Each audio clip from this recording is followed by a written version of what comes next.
अध्याय 42। अगला मानसून बिना किसी घटना के घटित है व्यतीत हो गया। इस दौरान किसी ने किष्किंधा पर आक्रमण नहीं किया, क्योंकि चारों ओर ये बात फैल चुकी थी कि किष्किंधा के सभी पुरुष युद्ध करने के लिए गए हुए थे और देश की शासन व्यवस्था महिलाओं के हाथ में थी। राक्षसों, असुरों, नागों, यक्षों तथा अन्य सभी जातियों ने स्वयं को किष्किंधा से दूर रखा, क्योंकि किसी अन्य जाति के दुर्भाग्य का लाभ उठाना एक लज्जाजनक बात होती। ये जंगल में रहने वाली सभी जातियों का एक अलिखित नियम था। वास्तव में कुछ यक्ष किष्किंधा को मदद भेजने के इच्छुक थे, लेकिन तारा ने विनम्रतापूर्वक उन्हें मना कर दिया। वो चाहती थी कि उसके देश की महिलाएं आत्मविश्वास हासिल करें और पुरुषों पर निर्भर रहने की अपेक्षा वे अपनी मेहनत से और अपनी भुजाओं के बल पर जीवन जीना सीखें। ये ईश्वर का दिया एक अवसर था। उसने इस दुर्भाग्य का पूरा लाभ उठाने का निश्चय कर लिया था। आश्चर्यजनक रूप से अब जबकि रूमा से लड़ने के लिए सुग्रीव वहां नहीं था, रूमा फिर से अपने पुराने रूप में आ गई थी और उसने तारा को उसके सपने को पूरा करने में बड़े उत्साह से सहायता की थी। जब अगली फसल का समय आया तो तारा ने खेतों की ओर दृष्टि दौड़ाई। फसल का रंग सुनहरा हो गया था। भेड़ें कई गुना हो गई थी, जिन्हें देखकर उसका दिल गर्व से भर उठा था। आरंभ में महिलाओं में छोटी छोटी लड़ाइयां हुई, क्योंकि उस समय हर महिला बहुत चिड़चिड़ी हो गई थी और पारिवारिक चिंताओं से तंग आई हुई थी। लेकिन धीरे धीरे वे शांत हो गई। यहां तक कि बाली की मृत्यु के पश्चात वानर समाज में जो जातीय दीवारें खड़ी होने लगी थी, वे भी धीरे धीरे गिर गई थी और लोगों में आपसी भाईचारा स्थापित हो गया था। वे लोग जीवन की समतावादी आदिम शैली की ओर वापस लौट रहे थे, जिसका पालन वे सुग्रीव द्वारा राजा का पदभार संभालने के बाद ब्राह्मणों द्वारा फैलाए गए वर्ग और जाति के धीमे विष से पहले अनंत काल से करते आ रहे थे। तारा ने देखा कि जितनी भी महिलाएं थी, वे खाली नहीं बैठी थी। उन्होंने जो कार्य कभी नहीं किया था, वे उन्हें भी सीखकर अपने भीतर की संभावनाओं को तलाशने का प्रयास कर रही थी। ऐसी थी पुरुषों की विलासिताएं, जिन्हें पर्याप्त मात्रा में भोजन मिलता था, जिसे खा खा कर उन्होंने अपना पेट भर लिया था। कोई भी महिला जो कभी एक पत्नी, बहन, पत्नी या मां रही थी, संसार की इस सच्चाई को नकार कर झठे भ्रम की खोज में नहीं जा सकती थी, क्योंकि किसी अनजाने कार्य की तलाश में व्यर्थ करने का उनके पास समय ही नहीं था। और तथाकथित परम सत्य के किसी भी साधक ने उन्हें यह नहीं बताया था कि परम सत्य को जानने के बाद व्यक्ति को क्या करना चाहिए। उसके आगे क्या था? ऐसी किसी चीज के बारे में जानने का लाभ ही क्या था, जिसे व्यक्ति बदल नहीं सकता था या पा नहीं सकता था या नष्ट नहीं कर सकता था। इसमें कोई आश्चर्य नहीं था कि महिलाएं इस सत्य को जानने की कोशिश करने वालों में शामिल नहीं थी और नहीं तथाकथित निम्न जातियां इनमें शामिल थी। किसी ने भी जीवन के सौंदर्य और संसार की सच्चाइयों के प्रति अपनी आंखें बंद नहीं की हुई थी। वे अक्सर अपने प्रियजनों की कमी महसूस करते थे और चर्चाएं युद्ध की ओर मुड़ गई थी, जो दक्षिणी द्वीप पर लड़ा जा रहा था। लेकिन अब उन्हें अपने काम में और आपसी मैत्री भाव में ही शांति मिल रही थी। महिलाएं होने के नाते वे लंका की महिलाओं के संबंध में भी चिंतित थी और वे जानना चाहती थी कि क्या उन्हें भी वैसी ही पीड़ा महसूस होती थी जैसी पीड़ा वे महसूस कर रही थी। और अपनी प्रतिक्रियाओं में वे उनके सौभाग्य की कामना करती थी। और यदि उनका विवेक ये भी कहता था कि दोनों पक्ष नहीं जीत सकते थे, तो भी उनका हृदय प्रत्येक व्यक्ति के कल्याण की कामना करता था। उन्हें आशा थी कि राम और रावण द्वंद्व में एक दूसरे के विरुद्ध लड़ते हुए वानरों तथा अन्य वन्य जातियों द्वारा अपने विवादों का समाधान करने के लिए बनाए गए नियमों का पालन करेंगे, न कि सभ्य समाज के तरीकों का, जिनमें शत्रु के शहरों को जला दिया जाता है और हजारों लोगों का वध कर दिया जाता है और विजयी पक्ष इसे बुराई पर अच्छाई की विजय का नाम देता है। एक दिन तारा को समाचार मिला कि ऋषभ स्वस्थ नहीं था। ऋषभ उन कुछेक वानरों में से एक था जिसने सुग्रीव के साथ अपने संबंध बिगड़ने नहीं दिए थे। तारा ऋषभ की कुटिया पर गई और पाया कि उस बुजुर्ग को हृदयाघात हुआ था। वो एक फटी हुई चटाई पर नीचे फर्श पर लेटा हुआ था। उसके पास ऐसा कोई व्यक्ति नहीं था जिसे वो अपना कह सकता। जब उसने उसकी कुटिया में प्रवेश किया तो पेशाब और मवाद की दुर्गंध ने उसे वहीं रुकने पर विवश कर दिया। दुर्गंध इतनी थी कि उसका दिल कि वहां से भाग जाए, लेकिन वो बुजुर्ग को अकेला नहीं छोड़ सकती थी। गांव की महिलाएं दीवार की दरारों से अंदर झांक रही थी और खिड़की व दरवाजे पर भीड़ लगाकर खड़ी हुई थी। ये देखकर तारा का चेहरा पीला पड़ गया। वे लोग उसे इस प्रकार मरने के लिए कैसे छोड़ सकते थे? ऋषभ की खाली खाली आंखें छत की ओर एकटक देख रही थी। उसने उसके निकट पहुंचकर उसके कंधे को स्पर्श किया। धीरे धीरे उसने अपनी आंखें उसकी ओर घुमाई। उसने देखा कि उसकी आंखों में आंसू चमक रहे थे। तारा को वो दिन याद आया जब उनका आपस में झगड़ा हुआ था और उसने तारा के लिए कितनी नीचता दिखाई थी। एक पल के लिए उसके मन में यह विचार आया कि शायद भाग्य उसे उसकी नीचता का दंड दे रहा था, लेकिन अगले ही क्षण उसने ऐसा सोचने के लिए अपने मन में उपजे अपराध बोध पर काबू पा लिया। वो वैद्यराज सुषेण की पत्नी थी। बाली की विधवा वो कदापि ऐसा नहीं सोच सकती थी। उसने अपने हाथों के पिछले भाग से अपने आंसू पोंछे और उसकी ओर देखकर मुस्कुराई। वो व्यक्ति सुबकने लग गया। उसके चेहरे पर आंशिक रूप से लकवा मार चुका था और जब वो बात करने की कोशिश करता तो उसका मुंह विचित्र रूप से टेढ़ा हो जाता था। तारा ने देखा वो उससे कुछ कहने का प्रयास कर रहा था। वो अपने कान उसके मुंह के पास ले गई। उसका मुंह खुला का खुला रह गया। जब उसे समझ में आया कि वो कठिनाई से उसे क्या बताना चाह रहा था, वो उसे को कहकर पुकार रहा था जिसने बाली का वध करने के लिए सुग्रीव के साथ मिलकर षड्यंत्र रचा था। उसका सारा शरीर क्रोध और घृणा से कांप उठा। वो इसी योग्य है कि एक कीड़े की तरह मरे, उसने सोचा। उसने ऋषभ के दुर्बल शरीर को देखा और एक गहरी सांस ली। वो अभागा व्यक्ति बहुत लज्जित महसूस कर रहा था कि उसे एक महिला पर निर्भर रहना पड़ रहा था। उसमें थोड़ी बहुत जो दंभ की भावना थी, वो उसे शांत करने की कोशिश कर रहा था। ये उस वृद्ध व्यक्ति का बड़पन था, शायद दया का प्रतीक।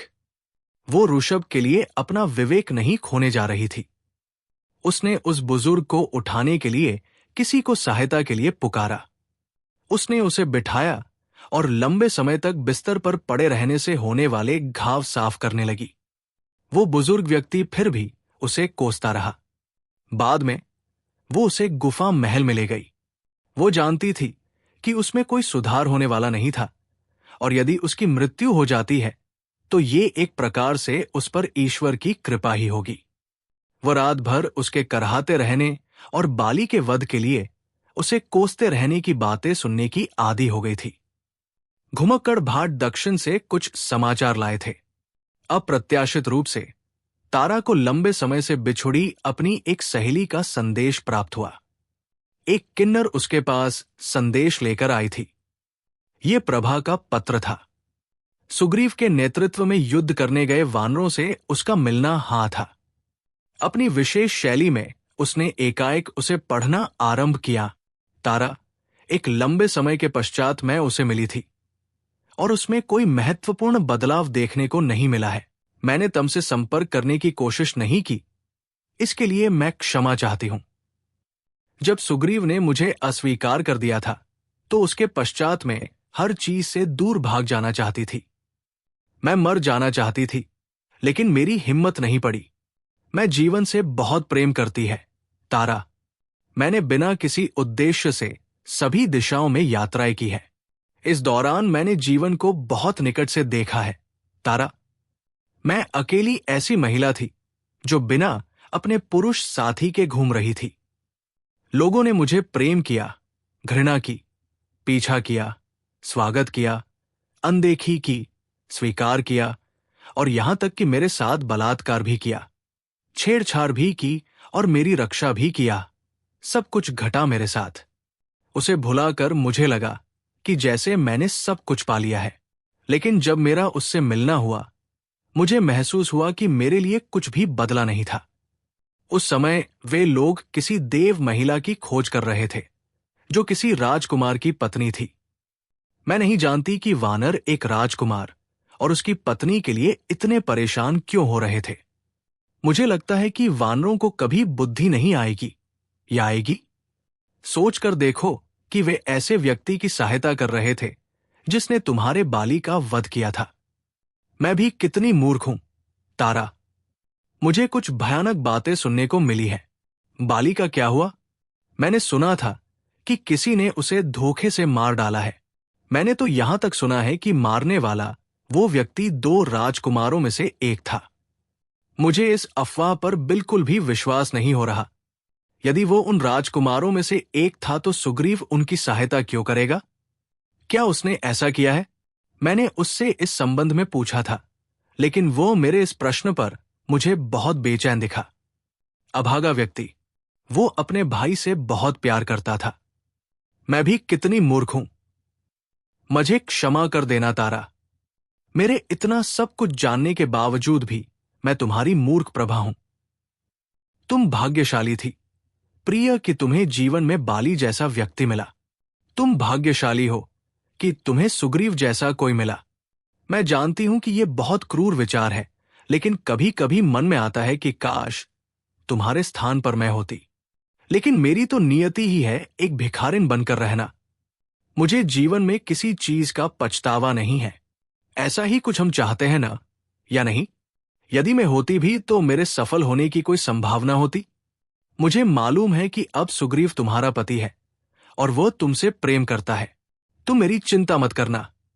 मैं तुम्हारी प्रतिद्वंद्वी नहीं होने जा रही हूं। तुमने उससे विवाह करके बिल्कुल उचित कार्य किया है, तारा। अंगद बहुत सुंदर लड़का है। मैं उससे भी मिली है। वो बिल्कुल बाली जैसा दिखता है। नहीं, नहीं, वो सुग्रीव जैसा दिखता है। हाँ, हाँ, वे दोनों एक जैसे दिखते हैं, या नहीं? युवावस्था में हम सबको प्रेम हो ही जाता है। काश कि वे दिन हमारे जीवन में वापस लौट आए। तुम्हारे पिताजी कैसे हैं? मेरा मन करता है कि एक बार तुम्हारे पास आओ, तुमसे मिलूं। मैं फिर से वही पुरानी प्रभा होना चाहती हूं। सुंदर लड़कों की कामना करती, नदी में तैरती, रस्सा कूदती और स्टापू खेलती। अब मैं एक भिखारिन हूं। जीवन ऐसा ही है। हम फिर से वही क्यों नहीं बन गए, तारा? पत्र जितनी अचानक आरंभ हुआ था, उतनी ही अचानक समाप्त भी हो गया। तारा अपनी आंखों में आंसू लिए मुस्कुराई। पुरानी स्मृतियों से उसका मन कुछ भारी हो गया। वे फिर से पुराने वही क्यों नहीं हो जाते? उसने प्रभा का मूर्खतापूर्ण प्रश्न दोहराया और हंस पड़ी। उसने पत्न के टुकड़े टुकड़े किए और हवा में उड़ा दिया। उसने देखा कि हवा उसकी सहेली के पत्र के टुकड़ों को उड़ा ले गई और वे नदी में जाकर समा गए थे। नदी उन्हें बहाकर समुद्र में ले गई और एक दिन वे टुकड़े लुप्त हो जाएंगे, फिर कभी दिखाई नहीं देंगे। आखिर वे लोग बड़े ही क्यों हुए? उसने हवा से प्रश्न किया। उसने कामना की कि काश वो प्रभा का हाथ पकड़ सकती और तेज आवाज करती हवा में अपने चेहरे लिए वो नदी के सूखे किनारों की ओर दौड़ जाती।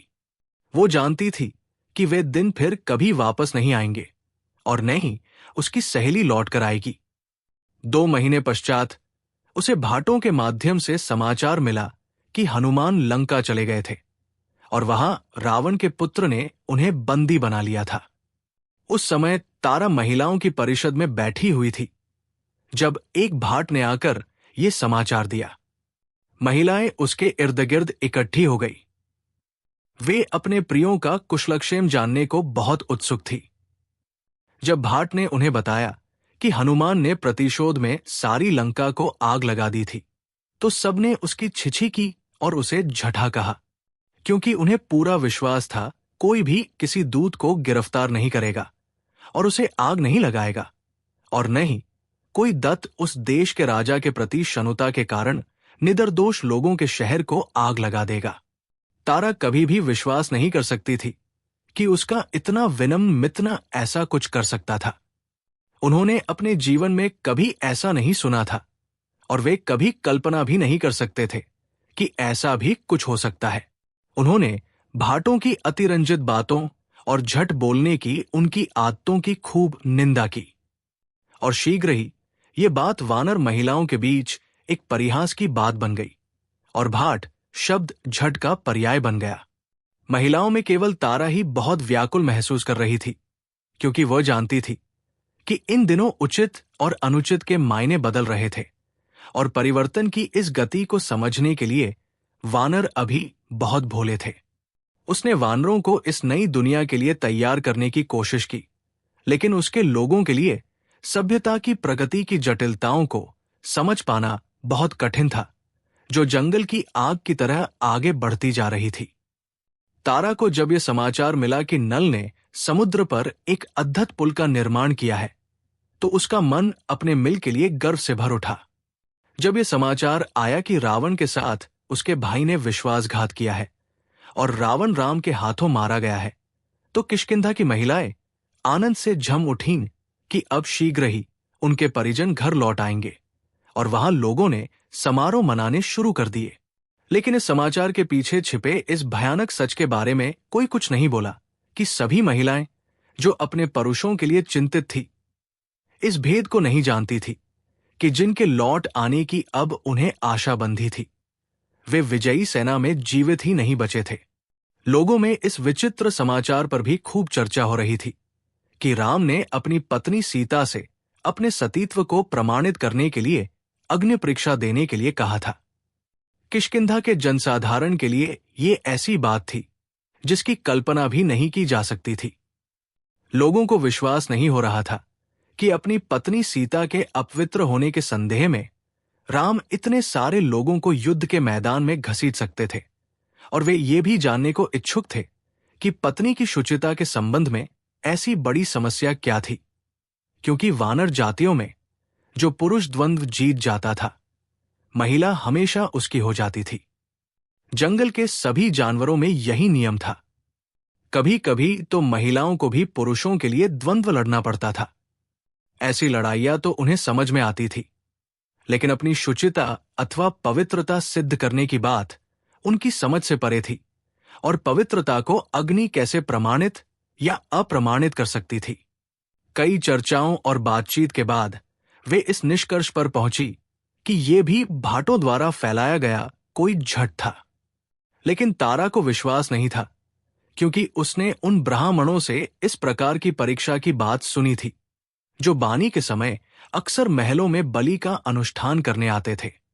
उसे याद आया कि जब बाली वापस लौट आया था और उसने बाली के साथ तर्क वितर्क करते हुए इस प्रकार की अग्नि परीक्षा देने की बात कही थी, और कैसे बाली ने उसकी इस बात पर उपहास किया था। उस समय तारा से क्रोधित होने के बावजूद उसने उसके शब्दों को ही सच माना था। बाली ने उसकी ईमानदारी पर अपना विश्वास जताया था, और यदि वो ऐसा न करता तो बाली को पूरे दिल से प्रेम करने के बावजूद वो उसके साथ रहने के लिए सहमत नहीं होती। अब पूरे किष्किंधा को अपने नायकों की वापसी की प्रतीक्षा थी। प्रत्येक सुबह महिलाएं एक लालसा भरी दृष्टि से दक्षिण की ओर टकटकी लगाए देखती रहती, और वे आशा कर रही थी कि उनके विजयी नायक क्षितिज से उभरते दिखाई देंगे और विजयगान गाते और नारे लगाते हुए आएंगे। युद्ध अब समाप्त हो चुका था और शीघ्र ही वे लोग यहां होंगे। बुजुर्ग इस चिंता में थे कि क्या एक बार और उन्हें उनके बेटों को देख पाने का अवसर मिलेगा या नहीं। माताएं प्रत्येक सुबह अपने बेटों की पसंद के व्यंजन बनाती और पत्नियां सुंदर कपड़े पहनकर अपने पतियों के लिए तैयार होती। बच्चे आपस में बातें करते कि उनके पिता लौटने पर उनके लिए क्या लेकर आएंगे, और बहनें एक बार फिर अपने भाइयों से बहस करने और उनसे लड़ने के लिए उदास हो जाती। क्या वे शीघ्र ही लौटेंगे? पूर्णिमा के दिन ऋषभ की मृत्यु हो गई और तारा ने उसे ऋक्षराज की कब्र के निकट दफना दिया। वे दोनों आपस में प्रतिद्वंद्वी थे, लेकिन मृत्यु सारी शत्रुता और मित्रता को समाप्त कर देती है। कभी कभी तारा को लगता था कि ऋषभ कब्र के अंदर से भी उसे कोस रहा था। ये बात उसे कभी समझ नहीं आई थी कि उसने एक महिला होने के नाते उससे घृणा करने के अतिरिक्त उसके साथ क्या किया था। उसने ऋषभ को बहुत समय पहले ही क्षमा कर दिया था। सर्दियां आरंभ हो चुकी थी और वृक्षों से पत्ते झड़ने लगे थे जब किष्किंधा के नायकों के पहुंचने का पहला समाचार वहां पहुंचा। उन्हें कुछ चरवाहों ने आते हुए देखा था। वे बहुत मस्ती से भरे लग रहे थे। वे मार्ग में पड़ने वाले प्रत्येक गांव में रुकते और रुककर प्रत्येक मधुशाला की सर्वश्रेष्ठ ताड़ी का स्वाद लेते।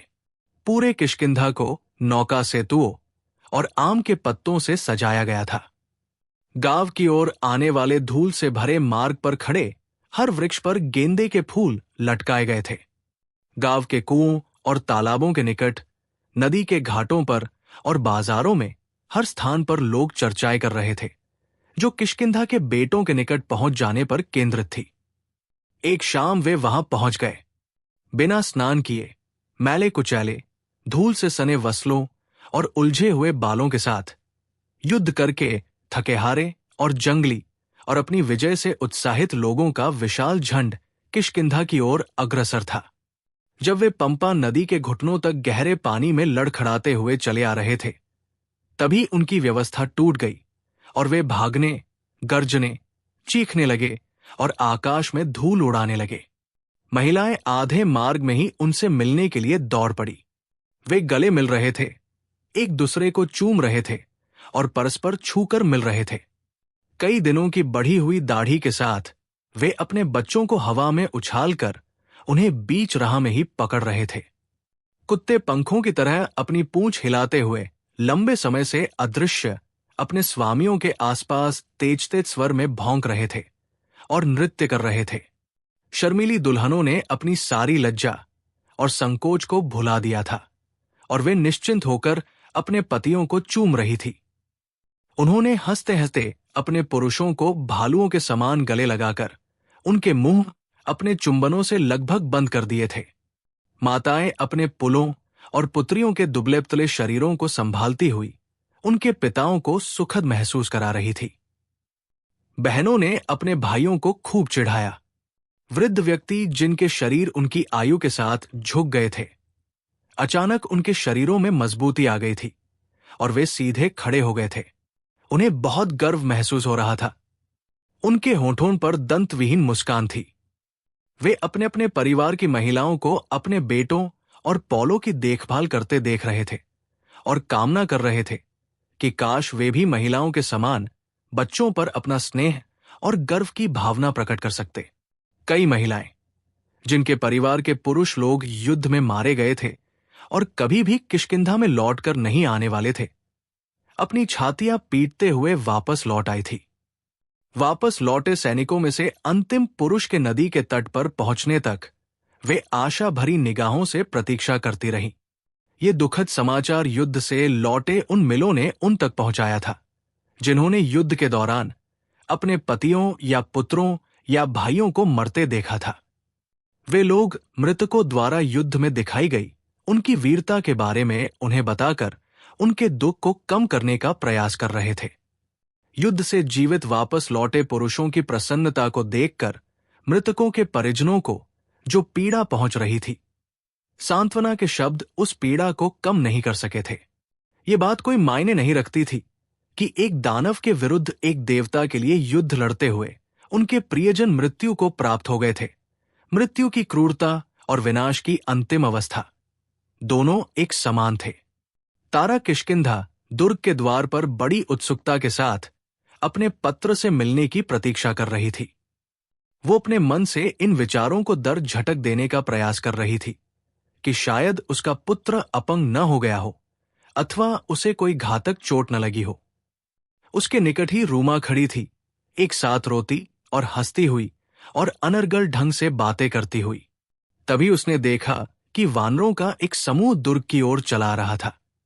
ये समूह शोर मचाता और प्रबल गर्जना करता दो व्यक्तियों को अपने कंधों पर उठाए बढ़ता आ रहा था। दुर्ग के द्वार की ओर जाने वाले संकरे मार्ग से होकर वे बेतहाशा नाचते हुए आ रहे थे। वे लोग गदाएं और तलवारें हवा में उछाल रहे थे और बिना जमीन पर गिरे ही उन्हें बीच मार्ग में पकड़ रहे थे। हजारों लोगों की विजय गर्जनाओं ने दुर्ग की नींवों को हिलाकर रख दिया था। नगाड़े वाले और गाने वाले भी इस झंड में सम्मिलित हो गए थे और बिना किसी धुन या लय पर ध्यान दिए जिसके मन में जो आ रहा था वो गाप जा रहा था। इससे वहां होने वाला कोलाहल और भी बढ़ गया था और हवा उन्माद से भरी ऊर्जा के साथ बह रही थी।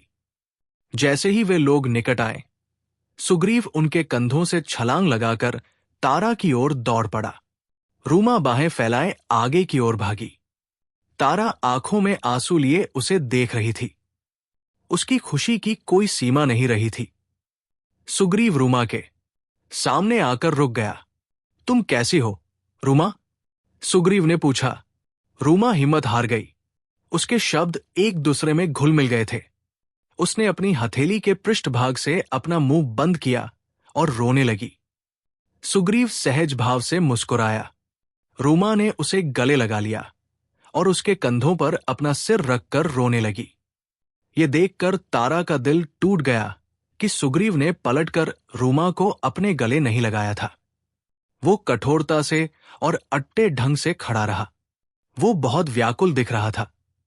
सुग्रीव ने प्रतीक्षा कर रही सेविकाओं को आंख से संकेत किया और उन्होंने धीरे से रूमा को उससे अलग कर दिया। सुग्रीव अपनी बाहें फैलाए तारा की ओर बढ़ा।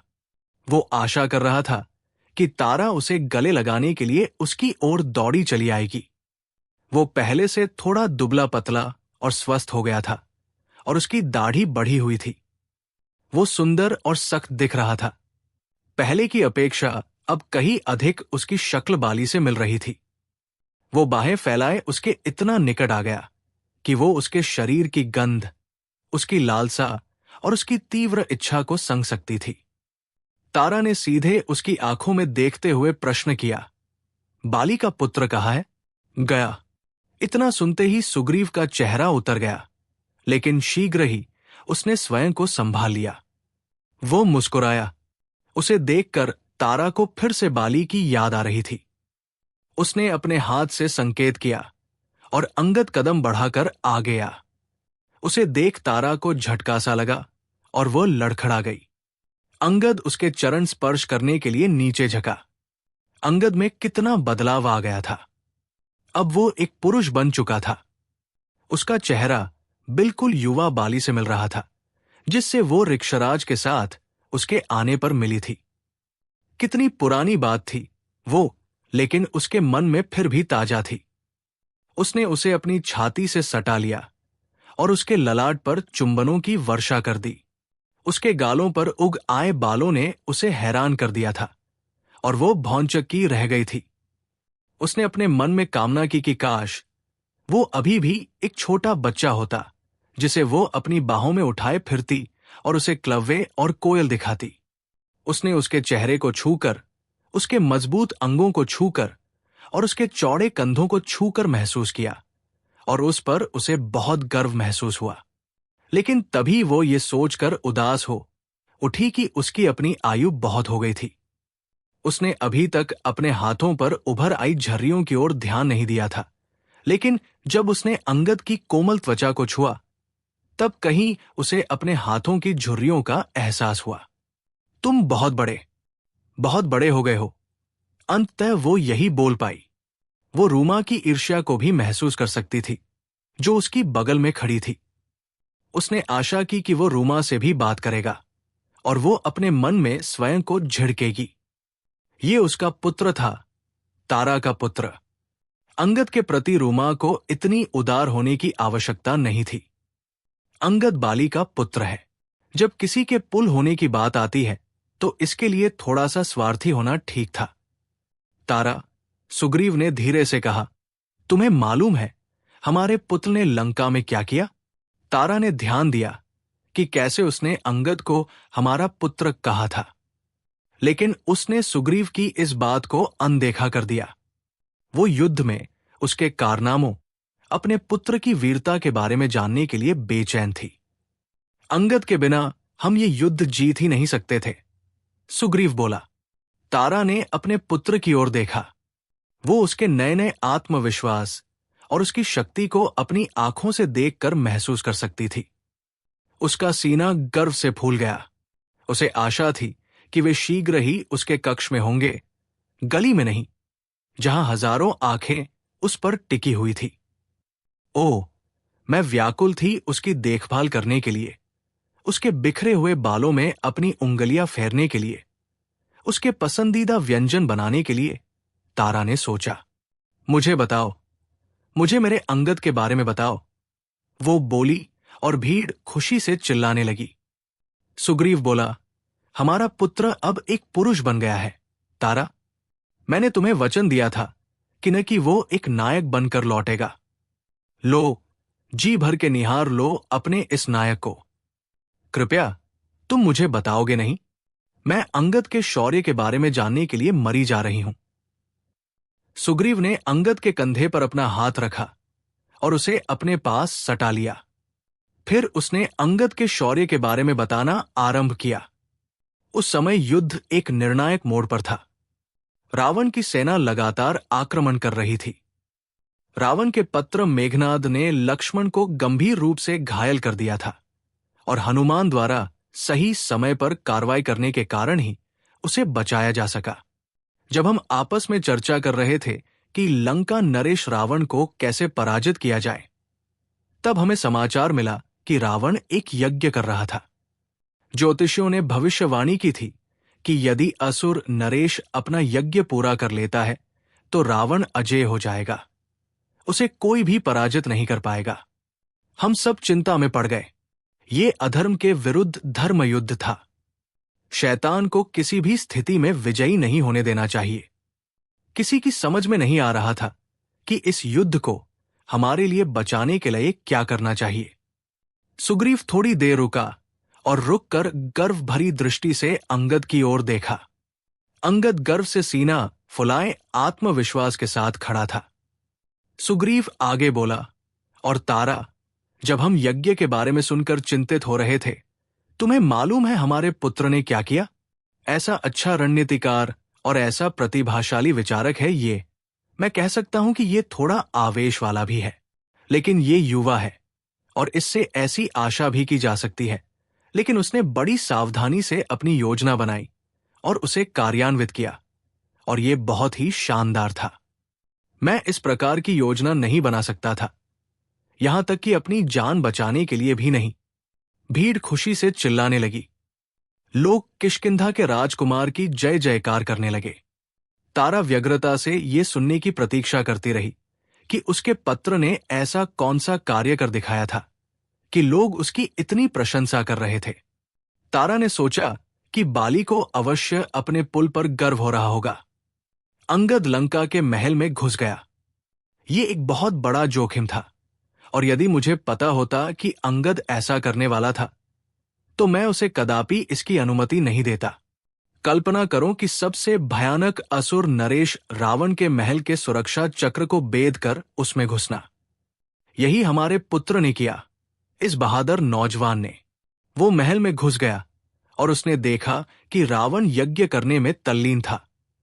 यज्ञ की अग्नि में उस दानव का चेहरा कितन भयावह लग रहा होगा। कोई भी थोड़ा कमजोर दिल का व्यक्ति उसे देखकर मूर्छित हो गया होता, लेकिन हमारा बहादुर पुल नहीं। वो रावण के अनंतपुर में घुस गया और उसने देखा कि वहां उसकी पत्नी मंदोदरी सो रही थी। उसने उसको बालों से पकड़ लिया। वो बेचारी महिला घबराकर चिल्ला उठी। अंगद उसे घसीटकर गलियारे में ले गया और उसके सारे वस्त्र फाड़ दिए। तारा भौंचक्की रह गई।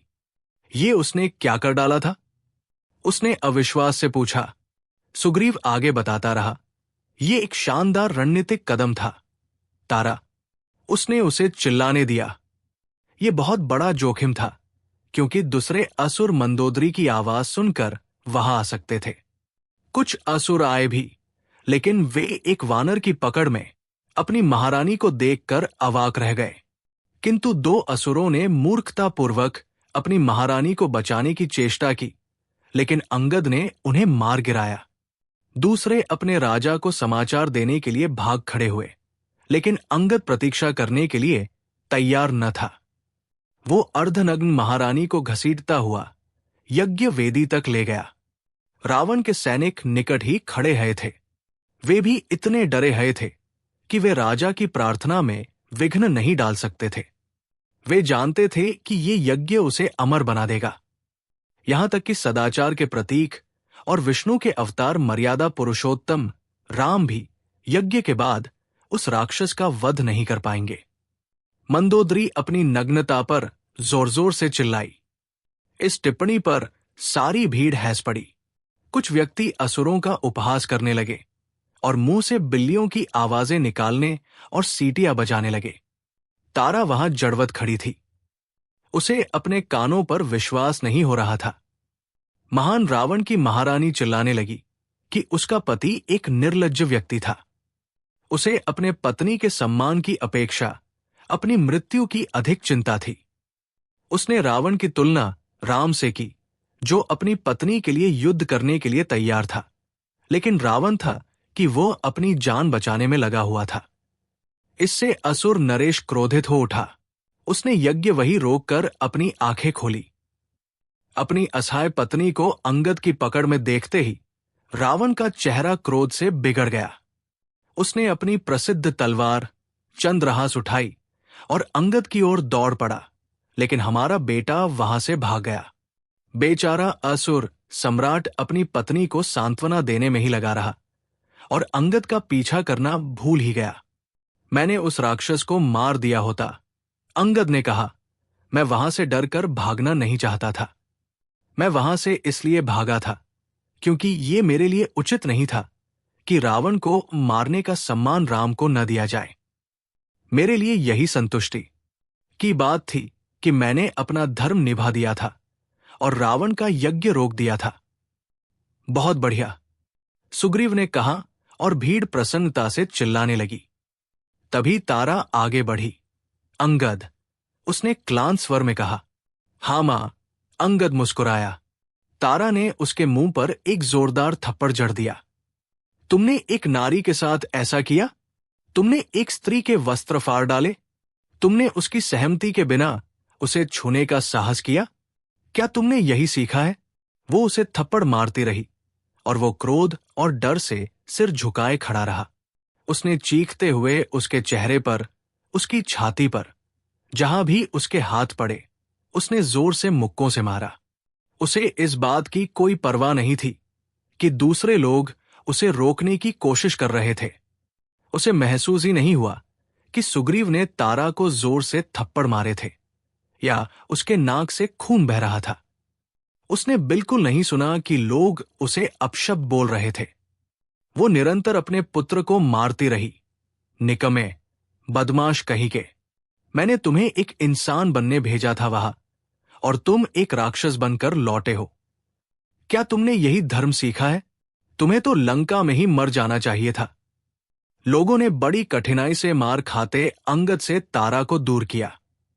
सुग्रीव ने तिरछी निगाह से तारा को गुस्से से देखा। तारा हाफती हुई वहां खड़ी थी। उसके केश बिखरे हुए थे और उसके गाल गुस्से से जल रहे थे। रूमा अंगद को दिलासा दे रही थी। तारा ने देखा कि वो रूमा के कंधे से लगकर रो रहा था। इससे उसका गुस्सा फिर से उबल पड़ा। वो उसे फिर से पीटने के लिए दौड़ी, लेकिन सुग्रीव ने उसे रोक लिया। तारा, क्या तुम पागल हो गए हो? उसने कहा। तारा ने घूर कर उसे देखा और फिर बिना एक भी शब्द बोले ये उनसे दूर चली गई। भीड़ उसे रास्ता देने के लिए एक ओर हो गई। कुछ लोगों ने उसकी पवित्रता पर टिप्पणी की तो कुछेक ने उसे एक चुड़ैल कहा जो एक नायक को सम्मान देना नहीं जानती थी। कुछ लोगों ने उसे दुर्वचन कहे। ये वो किष्किंधा नहीं था जिसे वो जानती थी। युद्ध ने उनके लोगों को बदलकर रख दिया था। वो भीड़ को चीरती हुई जा रही थी, जो महल के परिसर में घुसने के लिए एक दूसरे को धक्के दे रही थी और चिल्ला रही थी। वहां एक उत्सव की योजना बनाई गई थी, लेकिन वह जितना संभव हो उस उत्सव से दूर रहना चाहती थी। तारा बिना किसी उद्देश्य के इधर उधर घूमती रही। अंधेरा घिरने लगा था। उसके अंदर एक खालीपन सा समाया हुआ था। वो सोना चाहती थी। छायाएं गहरी होने लगी थी और जब तक वो अत्यधिक ऊंचाई छू चुकी खजूर की वाटिका में पहुंची, नदी भी अंधकार में डूब चुकी थी।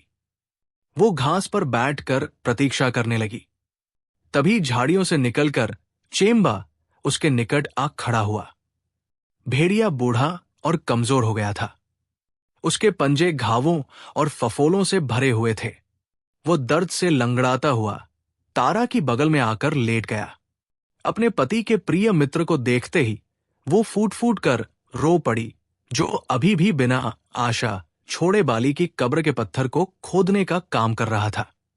वो जानती थी कि भेड़िए के प्यार के सामने उसका अपना प्यार कुछ भी नहीं था।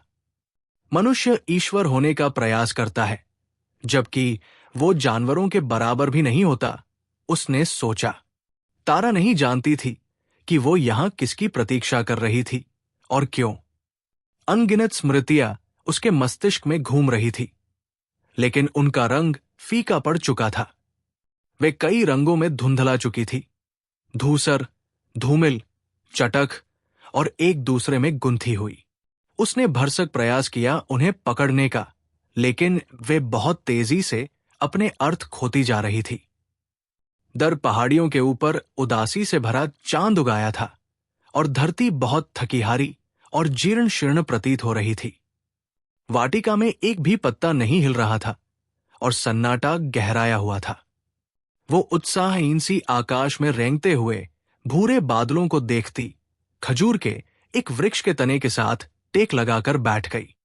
उसे महल से मौजमस्ती की आवाज सुनाई दे रही थी। तारा, तभी उसे कोई आवाज सुनाई दी, लेकिन इसे सुनकर वो हैरान नहीं हुई, क्योंकि ये इसी आवाज की प्रतीक्षा कर रही थी। आवाज सुनकर भेड़िया भी अपनी टांगों पर खड़ा हो गया और वो प्रसन्नता से तीखी आवाजें निकालने लगा। वो बोली, ये तुम्हारा चेम्बा है, तुम्हारा मिन। उसे महसूस हुआ जैसे हवा ने भेड़िए के बालों पर दुलार किया था। भेड़िया कांपने लगा और शोकाकुल होकर रिरियाने लगा। उसने बड़ी तेजी से अपनी पूंछ को हिलाया और उत्साह से ऊपर नीचे कूदने लगा।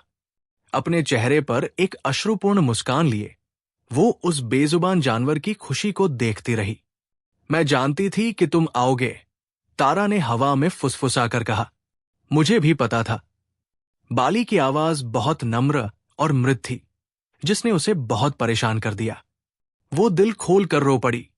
वो बहुत आभारी महसूस कर रही थी कि उसने तारा को शांत करने की कोशिश नहीं की थी। खुलकर रोने के बाद वो अंत में मुस्कुरा पड़ी। मुझे तुम्हारी बहुत याद आती है, तारा ने कहा। मैं कहीं नहीं गया, तारा। मैं हमेशा तुम्हारे साथ हूं। वो बोलने ही लगी थी कि आंसुओं से उसका गला रंध गया। तुम मुझे इतना प्रेम क्यों करते हो, बाली?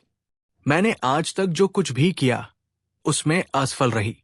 यहां तक कि मैंने जब तुमसे विवाह भी किया तो मैं कभी कभी तुम्हारे साथ विश्वासघात कर जाती थी। कम से कम अपने विचारों में तो अवश्य ही कर जाती थी। और जब मैंने तुम्हारे भाई से विवाह किया तो मैं सदैव तुम्हारे बारे में सोचती रहती थी। मैं तुम्हारे इस निष्ठावान चेम्बा के आधे के योग्य भी नहीं हूं। प्रेम में क्यों जैसे कोई प्रश्न नहीं होते, तारा। तारा की आंखें भर आई। मैं तुम्हें देखना चाहती हूं, मैं तुम्हें छूना चाहती हूं, मैं तुम्हें अपनी बाहों में महसूस करना चाहती हूं। तुम लौट आओ, बाली। उसके बाद वो सन्नाटे से घबरा गई। क्या तुम यहां मौजूद हो? उसने पूछा। वहां कोई उत्तर नहीं था। मुझसे बात करो, बाली। कृपया मुझसे दूर न जाओ। कृपया। मैं फिर कभी ऐसी कामना नहीं करूंगी। कृपया मुझसे बात करते रहो। फिर वही सन्नाटा। मैंने तुम्हें विफल कर दिया, बाली। मैं तुम्हारे पुत्र को तुम्हारे जैसा बनाने में असफल रही। वो जोर से रो पड़ी। वो उत्तर की प्रतीक्षा करती रही, लेकिन वहां भयानक मौन व्याप्त था। अब तुम भी मुझसे घृणा करने लगे हो। मैं अब और नहीं जीना चाहती, तारा चिल्ला उठी। उसके विलाप से डरकर कोई चीज तेजी से झाड़ियों से निकलकर भाग गई। वो घास पर गिर गई और रोने लगी। तारा, वो उसकी आवाज सुनकर घबरा उठी। उसने अपने चारों ओर देखा। वहां भयावह अंधेरा फैला हुआ था। धूसर रंग के बादलों ने चुपचाप आगे बढ़कर चांद को अपने पंजों में फंसा लिया था। समय बदल रहा है, तारा। अब इस नए संसार में बाली के लिए कोई स्थान नहीं है। मैं इसके उपयुक्त नहीं हूं। अब एक नए युग का आरंभ हो रहा है और अंगद जैसे लोग इस युग को विरासत में प्राप्त करेंगे। एक नए संसार का उदय हो रहा है जहां उचित और अनुचित के सामान्य अर्थ समाप्त हो जाएंगे और उनका स्थान पेचीदा प्रामाणिकता ले लेगी। छोटे और तुच्छ लोगों को असाधारण बना दिया जाएगा और उनके अंधे अनुयायी उनका यशगान करेंगे, और जो उनके स्वामी के प्रति असंतोष दिखाएगा उसे ये तथाकथित भेड़िए खा जाएंगे। लेकिन तुम हिम्मत न हारना, तारा। अंधकार के इस युग में तुम दीपक बन जाओ। तुम्हारे लोगों को तुम्हारी आवश्यकता है। जीवन के प्रति आशा मत छोड़ना, तारा। तारा ने अपना सिर नहीं उठाया, लेकिन अब उसके आंस बहने बंद हो गए थे। वो प्रतीक्षा करती रही कि वो कुछ और बोले। उसने अपने गालों पर हवा का एक झोंका महसूस किया और चौंक कर खड़ी हो गई। क्या ये उसका विदाई चुंबन था? उसे एक दर्द उसके पूरे शरीर को चीरता सा महसूस हुआ। भेड़िया झाड़ियों में जाकर लुप्त हो गया था। बाली, कृपया वापस लौट आओ, लौट आओ वापस, वो जोर से चिल्लाई। लेकिन इसकी कोई प्रतिक्रिया नहीं हुई। बाली ने जो कुछ भी कहना था वो कह दिया था।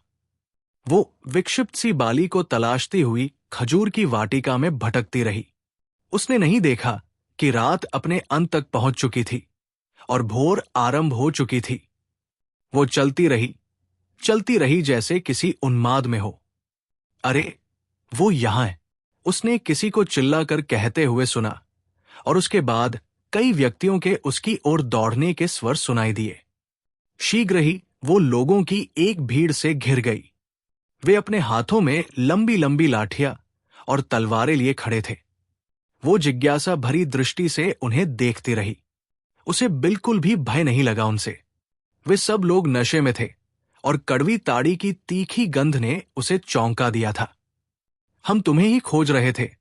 तुमने हमारे नायक का अपमान करने का साहस कैसे किया? क्या तुम जानती नहीं कि हमने एक धर्म युद्ध लड़ा है? क्या तुम्हें पता नहीं कि यह धर्म के लिए लड़ा गया था? एक व्यक्ति उस पर चिल्लाया। वो हंसने लगी। वे लोग उलझन भरी निगाहों से एक दूसरे को देखने लगे। उन्हें आशा थी कि वह उनके पांवों में गिरकर दया की भीख मांगेगी। हंसना बंद करो, अब हम तुम्हें मार डालेंगे, एक अन्य व्यक्ति ने उसे चेतावनी देते हुए कहा। वो अपना पेट पकड़कर जोर से हंस पड़ी। वे लोग भौंचक्के से खड़े रह गए। तभी उसने एक व्यक्ति को धक्का दिया और खजूर की वाटिका की ओर भागी। उन्होंने उसका पीछा किया। जब वे उसके निकट पहुंचे तो वो अचानक रुककर उनकी ओर मड़ी और फिर से हंसने लगी। प्रतीत होता है ये पागल हो गई है। उनमें से एक व्यक्ति फुसफुसाया। उसे मार डालो, एक अन्य व्यक्ति ने सुझाव दिया। वे सावधानी पूर्वक उसके निकट आए। वो खड़ी उन्हें एकटक देखती रही, और जब वे निकट पहुंच गए तो पूरी शक्ति से उसने पुकारा, बाली। वाटिका की ओर देखकर उसने फिर से चिल्लाकर बाली का नाम पुकारा और सबसे पास वाले व्यक्ति की कलाई पकड़ ली और चिल्लाई, बाली, शीघ्र आओ, मैंने एक बदमाश को पकड़ लिया है। अन्य व्यक्ति सिर पर पैर रखकर भाग खड़े हुए। जिस व्यक्ति को तारा ने पकड़ रखा था वो उसकी पकड़ से छूटने के लिए छटपटाने लगा। उसने किसी शिकंजे की तरह उसे पकड़ रखा था। तुम कहां भाग रहे हो, ओ धर्म के योद्धा? मेरे पति के साथ लड़ो और अपनी वीरता दिखाओ। अपने राजा बाली से लड़ो, वो हंसते हुए बोली। वो व्यक्ति रोने को हो आया। वो बहुत घबरा गया था। वानर नरेश आ रहे हैं, वो धीरे से फुसफुसाई और उसे बाली का नाम लेकर भयभीत कर दिया। उसे उस डरपोक व्यक्ति पर दया आ गई और उसने अचानक उसे छोड़ दिया। वो उलट कर गिरा, किसी तरह उठकर खड़ा हुआ और तेजी से वहां से भाग गया। वो जोर से हंस पड़ी। उसने एक पत्थर उठाकर उसकी ओर दे मारा। कायर कहीं के, तुम लोग केवल भीड़ में ही बहादुर बन सकते हो। संध्या तक सुग्रीव रुमा के साथ आ गया। उन्होंने महल में लौट चलने के लिए उसे मनाने की बहुत कोशिश की। सुग्रीव के साथ आए लोगों में उसकी आंखें अंगद को खोज रही थी, लेकिन वो उसे कहीं दिखाई नहीं दिया। उसके होठों पर एक कटु मुस्कान आ गई। जो कुछ भी घटित हुआ था, सुग्रीव ने उस सब के लिए क्षमा मांगी, लेकिन वो जानती थी कि उसकी क्षमायाचना का कोई अर्थ नहीं था। युद्ध ने सभी को बदल कर रख दिया था। उसने महल में जाने से स्पष्ट रूप से मना कर दिया। इससे रुमा के चेहरे पर जो राहत का भाव आया, वो उसे देख सकती थी। तारा को उसके लिए खुशी महसूस हुई। उस अभागी लड़की को जीवन में पहली बार अपने पति का साथ मिलने वाला था। वे तारा को मनाने में असफल रहे और रात को वापस चले गए। बाद में एक पहरेदार भोजन लेकर आया और उसने वो वाटिका से काफी दर रख दिया और तारा को पुकारा। जब वो उसके पुकारने पर आई तो वो डर कर भाग गया। कुछ दिन सुग्रीव उसके लिए भोजन लेकर आता रहा। उस भोजन में से उसने थोड़ा सा भोजन पक्षियों को भी खिलाया। शीघ्र ही कई छोटे छोटे जानवर भोजन की आशा में वाटिका में घूमने लगे। अब वे मनुष्यों को देखकर भयभीत नहीं होते थे, लेकिन वो थोड़ा सा भोजन भेड़िए के लिए रखना नहीं भूलती थी, जो बाली की कब के पत्थर को खोदने के काम में लगा हुआ था। वो जितनी जल्दी हो सकता था उसे भोजन खिला देती, ताकि वो फिर से अपने कार्य में जुट जाए। सुग्रीव अक्सर उसके पास आकर बैठ जाता। वे दोनों मौन धारण किए बैठे रहते। उनके पास एक दूसरे से कहने के लिए कुछ नहीं था। धीरे धीरे उसका आना कम होता गया और शीघ्र ही उसने आना बिल्कुल बंद कर दिया। महल से भोजन आना भी बंद हो गया और कुछ दिन उसने भूखे रहकर व्यतीत किए। भोजन का क्रम फिर से तब आरंभ हुआ जब रूमा स्वयं खाना लेकर आने लगी। तारा अचंभित थी कि रूमा कितनी बूढ़ी दिखने लगी थी और वे दोनों तब हंसने लगी जब रूमा ने भी उसके लिए यही बात कही। समय पंपा नदी की तरह तेजी से बह रहा था। रूमा ने उसे बताया कि सुग्रीव उसे ठीक से नहीं रख रहा था और इस बात ने तारा को अत्यधिक उदासी से भर दिया। उन सब की आयु अब बढ़ती जा रही थी, लेकिन दोनों महिलाओं को सबसे अधिक सुग्रीव के स्वास्थ्य की चिंता थी। एक दिन अप्रत्याशित रूप से रूमा की मृत्यु का समाचार आया। ये दुखद समाचार सुनकर तारा वाटिका में चुपचाप रोती रही। उस दिन कई वर्षों में पहली बार उसने प्रार्थना की। वो अंगद के लिए भी खूब रोई, क्योंकि ये रूमा को अपनी मां मानता था। वो उसकी पीड़ा को महसूस कर सकती थी। उसने कामना की कि काश वो एक बार और अपने पुत्र को देख पाती। उसने ये भी सुना कि सुग्रीव बीमार पड़ गया था और अंगद राजा बन गया था। उसने आशा न होते हुए भी आशा व्यक्त की कि संभवतः वो सिंहासन ग्रहण करने से पूर्व उसका आशीर्वाद लेने अवश्य आएगा। कुछ दिन व्यतीत होने के पश्चात भी जब वो नहीं आया तो उसने उसके आने की आशा छोड़ दी। एक दिन उसने अपने पिता की मृत्यु का समाचार सुना और भारी भीड़ को अंतिम संस्कार के लिए जाते देखा। वैद्यराज सुषेण निर्धन ही मृत्यु को प्राप्त हुए थे, लेकिन उनके अंतिम संस्कार में किसी राजा की तुलना से भी अधिक व्यक्ति सम्मिलित हुए थे। ऐसी ही विडंबनाएं थी जीवन की, और उसने इन विडंबनाओं पर हंसना सीख लिया था। हनुमान और नल राम के भक्त बनकर अयोध्या चले गए थे। कभी कभी उसे अपने इन दोनों मित्रों की बहुत याद आती थी, लेकिन वो उनसे न मिलकर भी प्रसन्न थी। अपने स्वामी के प्रति अपनी अंध भक्ति के कारण हो सकता है कि यदि वे कभी उससे मिले तो वो उन्हें पहचान भी न पाए। प्रभा का कोई समाचार उसे नहीं मिला था। कुछ घुमक्कड़ भाटों का कहना था कि आंतरिक सत्य की तलाश में वो हिमालय चली गई थी। इससे तारा को बहुत प्रसन्नता हुई। यदि उसे स्वयं की तलाश में बर्फीले पहाड़ों पर भी चढ़ना पड़ता तो वो इसी को प्राथमिकता देती। महल से भोजन आना पूरी तरह से बंद हो गया था और वो जानती थी कि सुग्रीव भी समय की परतों में विलुप्त हो चुका था। जब उसने ये समाचार सुना तो वो एकदम सुन्न रह गई। अपने गदराए जीवन और दोनों भाइयों के लिए उसके हृदय में प्यार का जो पागलपन था, उसे स्मरण करके वो मुस्कुरा पड़ी और कामना करने लगी कि काश वो वही जीवन एक बार फिर से जी सके और वही गलतियां फिर से कर सके। एक दिन उसने एक युवा दंपत्ति को अपने बच्चे को दफनाते हुए देखा।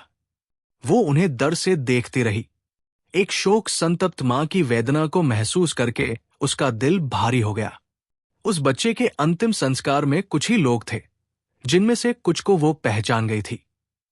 तभी उसकी दृष्टि उस युवा पिता पर पड़ी। ये वही व्यक्ति था जिसने एक दिन उसे भीड़ के साथ मिलकर मारने का प्रयास किया था। उसे उस व्यक्ति पर बहुत तरस आया। वे लोग बच्चे को दफनाने ही वाले थे कि उसकी निगाह एक चीज पर पड़ी। वो बच्चा अभी मरा नहीं था, वो जीवित था। बिना सोचे समझे वो उन पर चिल्लाते हुए शमशान स्थल की ओर भागी। उस युवा मां को छोड़कर सभी व्यक्ति डर के मारे इधर उधर भाग गए। तारा ने उस बच्चे को अपनी बाहों में उठाया और वाटिका में अपने शयन स्थल पर पहुंची। उसने जल्दी से जड़ी बूटियां तैयार की और दवा की कुछ बूंदें उसकी नासिका में डाल दी। एक तनाव से भरे क्षण के पश्चात बच्चा रोने लगा। वो वापस शमशान भूमि की ओर भागी और जाकर बच्चा उसकी मां के हाथों में रख दिया। मां ने अपने बच्चे को जीवित पाकर उस पर चुंबनों की वर्षा कर दी और पुरुष लोग भी ये चमत्कार देखने के लिए दौड़े चले आए। तारा बिना एक भी शब्द बोले चुपचाप वापस वाटिका में आ गई और वो बच्चे की मां की उमंग और पिता की खुशी को देखती हुई खड़ी रही, जिन्होंने मृत्यु के चंगुल से अपने बच्चे को वापस पा लिया था। तारा ने अपने पिता वैद्यराज सुषेण के लिए खामोश रहकर एक प्रार्थना की और अच्छे से उसे पढ़ाने के लिए उनका आभार प्रकट किया। वो संतोष से भरे हृदय के साथ अपनी अस्थायी शैया पर वापस चली गई। उसे बाली को बताना था कि किस प्रकार उसने एक जीवन बचाया था। उसे उस पर बहुत गर्व महसूस होगा। इस घटना के एक सप्ताह बाद तक वो भूखी रही, लेकिन एक दिन उसे ये देखकर सुखद आश्चर्य हुआ कि वाटिका के प्रवेश द्वार पर जलते हुए दीपक के निकट केले के पत्ते पर भोजन रखा हुआ था। जल्द ही उसे पता चल गया कि जिन लोगों ने उसे मारने का प्रयास किया था, वही उसके लिए भोजन लाए थे। वे उसे देवी कहकर पुकार रहे थे। वो ये देखकर बहुत प्रसन्न थी कि जो लोग उसे मारना चाहते थे, अब उन्होंने ही उसे देवी का स्थान दे दिया था। गांव की महिलाएं उसके समक्ष प्रार्थना करने और अपने दुख दर्द बताने आई हुई थी। युद्ध के पश्चात पुरुष बदल गए थे और वे हमेशा अपनी महिलाओं से आशा करते थे कि वे उनकी सेवा करेंगी। किष्किंधा का आसान और समान अधिकार वाला जीवन अब एक अतीत की बात हो गया था। पुरुष जिस प्रकार अपने मवेशियों और संपत्ति की सुरक्षा करते थे, उसी तरह वे अपनी महिलाओं की भी सुरक्षा करते थे और हमेशा उन्हें आदेश देते रहते थे कि उन्हें कैसी पोशाक पहननी चाहिए और कैसे बोलना, हंसना या रोना चाहिए। इसके परिणाम स्वरूप अक्सर परिवारों में असंतोषपूर्ण झगड़े उत्पन्न हो जाते थे, जिनका निपटारा पुरुष महिलाओं से मारपीट करके और बल का प्रयोग करके करते थे। इससे पहले पुरुष का सम्मान उनकी ईमानदारी पर निर्भर होता था और अब ये उनकी महिलाओं के वस्त्र पहनने अथवा बातचीत करने के तरीके से जुड़ा होता था। पुरुषों को हमेशा अग्नि परीक्षा का श्रद्धायुक्त भय रहता था और ये डर सताता रहता था कि अग्नि से महिलाओं की पवित्रता कैसे सिद्ध होगी। इसके चलते उनके परिवार के सदस्यों को निरंतर लज्जा का सामना करना पड़ता था, जिसके कारण कई महिलाएं आग की लपटों के हवाले हो चुकी थी। पुरुषों में महिलाओं के साथ उनके साथियों, मित्रों और समान अधिकार रखने वालों के रूप में व्यवहार करने की क्षमता समाप्त हो गई थी। अब उन्हें या तो तिरस्कृत किया जाता था, या काम वासना का शिकार बनाया जाता था, या उन्हें पुरस्कार के रूप में जीता जाता था। और यदि उन्हें अपने अधीन करना अथवा उन्हें प्राप्त करना कठिन हो, तो उन्हें या तो एक वेश्या के रूप में लज्जित किया जाता था, या उन्हें देवी के रूप में पूजा जाता था। तारा ने जो कुछ सुना और देखा, उससे वो परेशान हो उठी थी। समाज के कई वर्गों में विभाजित हो जाने के कारण किष्किंधा निर्धनता के चंगुल में फंस गया था। शीघ्र ही कई लोग स्वेच्छा से दास बन गए थे। देवताओं के पवित्र ग्रंथों के अनुसार यही वानरों की नियति थी। यदि कोई बाली उठा भी तो उसका वध कर दिया जाता था, और इस प्रकार धर्म के संतुलन को बनाए रखा जाता था। उसे अक्सर अचंभा होता था कि युद्ध के दिनों में महिलाएं कितना सारा अन्न पैदा करती थी, और अब पुरुषों के घरों में रहने पर भी भूख निर्धनों के घरों का पीछा नहीं छोड़ती थी। पहले सभी लोग खेतों में एक दूसरे का हाथ बंटाते थे, और अब ये केवल एक विशिष्ट जाति का ही धर्म बनकर रह गया था। तारा अक्सर बाली के कहे इन शब्दों को याद करती थी कि उसे अंधेरे के सागर में एक दीपक बनने की कोशिश करनी चाहिए। जैसे जैसे समय व्यतीत हुआ, वो एक पूजनीय महिला बन गई, समूचे किष्किंधा की एक देवी मां, और इससे भी ऊपर वो अक्सर खजूर के वृक्ष के नीचे बैठकर अपना दरबार लगाती। यहां गांव के निर्धन पुरुष और सीधी सादी महिलाएं अपनी अपनी समस्याएं लेकर आती। ये समाज के ही एक अंग थे, जिन्हें अब अपनी लार को धरती पर गिरने और धनी लोगों के पविल पैरों को अपवित्र होने से बचाने के लिए अपने गले में एक लोटे जैसे पाल को बांधकर गलियों से गुजरना पड़ता था।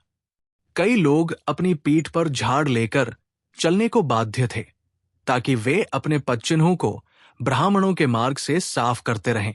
वानरों की दुनिया वापस उसी बिंदु पर आकर रुक गई थी जहां वो पहले हुआ करती थी।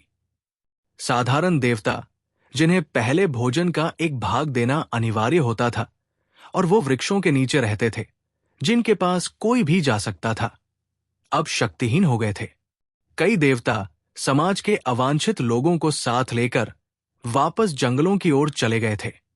अब भव्य मंदिरों का निर्माण हो गया था, जहां अधिकांश लोगों को प्रवेश करने की अनुमति नहीं थी। ये नए देवता सोने और आभूषणों को प्राप्त करने के लिए लालायत रहते थे। अब वे केलों के गुच्छों से या मांस की पाव, रोटी अथवा ताड़ी के एक पाल से संतुष्ट होने वाले नहीं थे।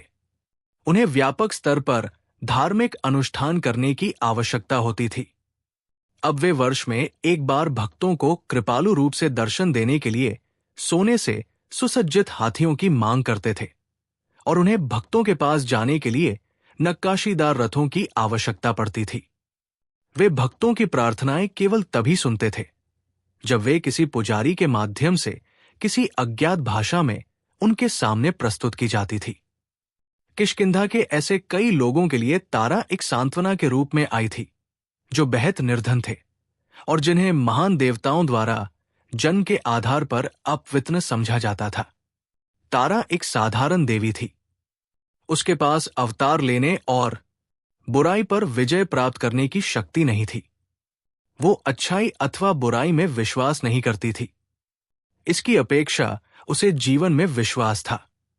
वो कोई चमत्कार नहीं दिखाती थी, लेकिन जीवन में आशा छोड़ देने वाले उन सभी लोगों को ये बात अवश्य ध्यान दिलाती थी कि जीवन अपने आप में एक चमत्कार था।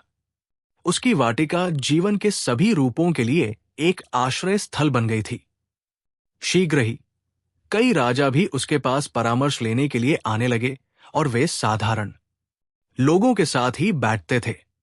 कम से कम उसके उपस्थित रहते वहां सभी लोग समान थे। वो भेड़िए को अपनी गोद में लेकर प्रवचन देती थी। लोग विस्मय के साथ उसे सुनते थे, और जैसे ही ये वाटिका छोड़कर जाते थे, वो उसका कहा सब कुछ भूल जाते थे। लेकिन जब प्रत्येक व्यक्ति सूर्यास्त के पश्चात वाटिका छोड़कर चला जाता था, तो वो अक्सर बाली से बातचीत करने का प्रयास करती। लेकिन बूढ़ा भेड़िया चेम्बा अक्सर रेंगता हुआ उसके पास आ जाता, क्योंकि अब वो बूढ़ा हो जाने के कारण चल नहीं सकता था। इसके बावजूद बाली को वापस लाने के उसके प्रयासों में कोई कमी नहीं आई थी। तारा अक्सर कामना करती थी कि काश उसके पास भेड़िए जैसा धैर्य होता। बूढ़ा भेड़िया अक्सर उसकी बाहों को चाटता। तब उसे ऐसा महसूस होता था कि जैसे बाली उसे चूम रहा था। घटनाओं से भरपूर उस रात्रि के बाद बाली लुप्त हो गया था। फिर भी वो इस आशा के साथ जी रही थी कि वो फिर से मृत्यु को धोखा देकर एक दिन वापस लौट आएगा। यदि वो लौटता है तो उसने स्वयं से वायदा किया कि वो बाली के सबसे प्रिय भेड़िए की तरह निःस्वार्थ रहेगी और उसे उतना ही प्रेम करेगी जितना उस बूढ़े भेड़िए ने उसे किया था।